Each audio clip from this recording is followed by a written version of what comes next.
en del af den gamle voldgrav omkring København. Jeg fortæller sådan nogle ting, anekdoter, synes jeg har været interessant og sjovt. Claus, det var simpelthen, det er så dejligt at høre dig igen, fordi det er jo som at starte god musik. Du er klar over, hvad kortet i Og nu skal jeg så prøve, jeg har et kort her, sådan en touchscreen, meget smart og moderne. Vi skal altså starte, nu tager vi så karetturen. Vi skal starte herover, der ligger det Schackske Palæ, kolonaden her og residenspalæet Amalienborg. Og så kører den ud her. Nu skal jeg prøve, om jeg kan trække kortet med. Du hjælper mig lige herovre, Michael.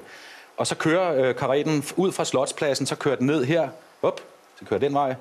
Og så kører vi ned forbi Marmorkirken, og så kommer vi til Store Kongensgade, som kareten kører op af. Og så er vi oppe på Kongens Nytorv, som der er en masse vejarbejde på, så det bliver spændende at se, hvordan kareterne og hestene klarer det, ikke mindst.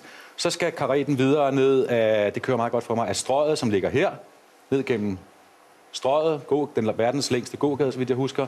Så kommer vi ned på selve Nytorv. Jeg skal lige sige en ting her, der er det Paukehesten kommer på. Ned på Nytorv, og så ud på Rådhuspladsen og rundt til højre, der hvor busterminalen ikke længere er. Og så bliver eskorten, så bliver dronningen afleveret med af gardehusarerne på Rådhuset, hvor der så er fest og musik. Og herovre i Tivoli, det er her, vi sidder. Det klarer jeg meget godt. Det synes jeg faktisk, du klarede meget godt.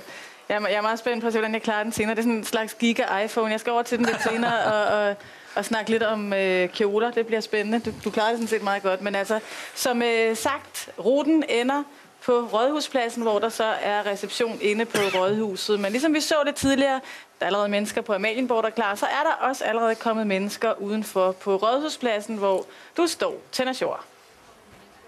Ja, der er rigtig mange mennesker her på Rådhuspladsen.